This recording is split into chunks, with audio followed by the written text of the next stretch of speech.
السلام عليكم ورحمة الله تعالى وبركاته. أدبن إذا سلامي جودهان دتك كحران كنالك Learn English with Hassan. إن ولا ليال دمنتين رمضان ونكسن رمضان مبارك.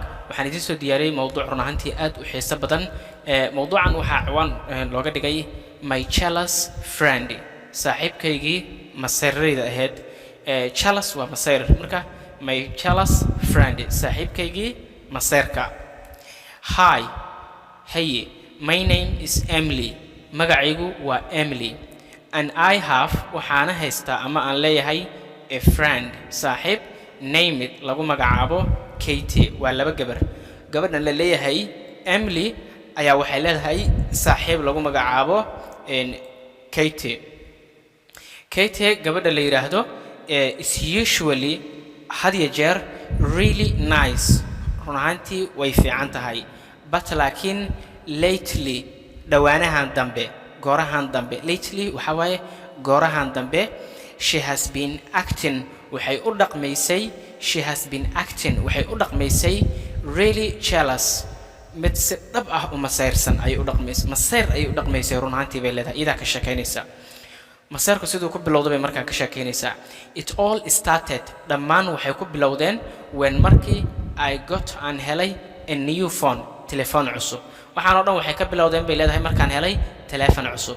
I was really excited run ahaantii aad baan u farxay bay leedahay about it waxyaabaha ku saabsan telefoonka bay ka hadlaysaa and show it waxaana tusay telefoonkii to Katie gabadhii Katie la dhahayay oo saaxiibtay ahayd baan telefoonka tusay bay leedahay. But laakiin instead of being happy for me halkii ay ka noqon lahayd mid igu faraxsan waxa waa instead of hadii israacan waxa waa waa taa bedelkeeda ay leedahay erayga instead waa taa bedelkeeda yani bedelkii ama halkii ay ka noqon lahayd happy mid farax for me mid aniga igu faraxsan she just got really quiet runtii way iska aamustayba she just got really quiet waxay iska dhigtay mid aamusan bay noqotay halkii aniga iiga farxi lahayd and didn't say mana dhihin anything waxba waxaan dhahay telefoon cusub baan soo iibsaday saaxiib telefoonka markay tustay halkii ay inta ka faraxdo uga hambaliyay lahayd way aamusnaanta un bay ugu dadaashay waxbana ma ayna oran. I could tell waan u sheegi karay she was upset waxay ahayd upset mid caraysan waan u sheegi karay bay leedahay but laakiin I didn't understand ma aanan fahmin why sababta ma aanan fahmin sababta iiga masayrayso ma aanan fahmin. A few days later maalmo yar kadib I told waxaan u sheegay Katie gabadhii Katie waxaan u sheegay that I was going and aadayo on vacation fasax inaan la aadayo with my family qoyskayga.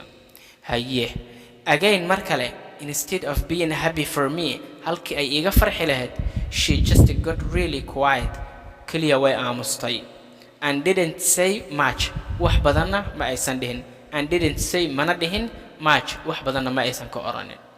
I started waxaan bilaabay to feel inaan dareemo like sida she didn't want me in aysan ii doonaynin to be happy inaan ahaado mid faraxsan.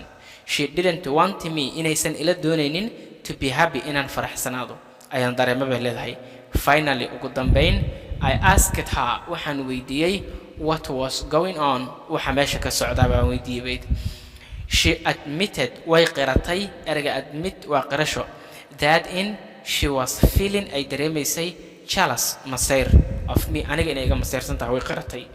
She said waxay tiri that she didn't like in aysan jeclayn seeing me inay igu aragto happy ana faraxsan inay aragto when markii she wasn't iyadoo aysan faraxsanin markii iyadoo aysan faraxsanin aniguna aan faraxsanahay ma jeclayn madaa bay leedahay. hadalkaa markay ugu tiri bay leedahay I felt waxaan dareemay bad xumaan baan ka dareemay for her iyada but laakiin I also sidoo kale felt waxaan dareemay frustrated mudawakh baan dareemay ku wareeray bay leedahay and I didn't know mana garanaynin how to help her sida loo caawiyo. After we talked kadib wada hadalkayni things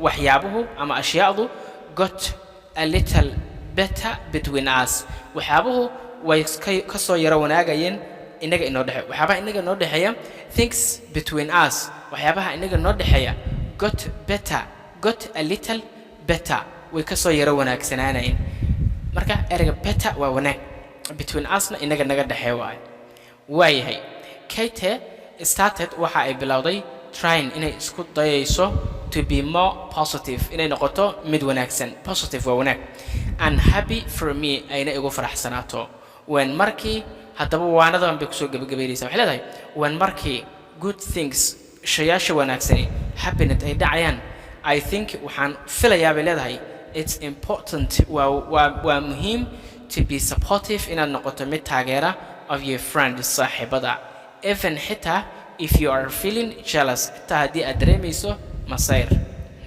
and we all have our own successes we all have dhammaanteen waxaanu leenahay our own success guushayna baynu leedahay anaga guulahayna baynu leenahay bay leedahay and challenges iyo caqabado and it's important waana muhiim to celebrate in loo dabaaldego each other's victories midba midka kale guushiisa each other waa midka kale victories guushiisa guulihiisa in loo dabaaldego waa muhiim bay leedahay no matter waxba ma ahan how big or small sida ay u yar tahay ama ay sida ay u weyn tahay ama ay u yar tahay guushu ama ha yaraato ama ha weynaato waa muhiim bay leedahay in aynu u dabaaldegno midba midka kale guushiisa hal mar ayaan dul maraya ayadoo English ah My jealous friend.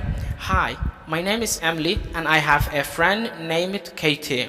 Katie is usually really nice, but lately she has been acting really jealous.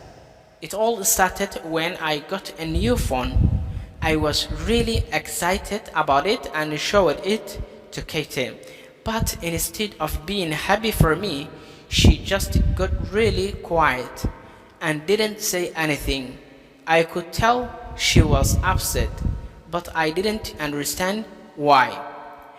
A few days later, I told Katie that I was going on a vacation with my family. Again, instead of being happy for me, she just got really quiet and didn't say much.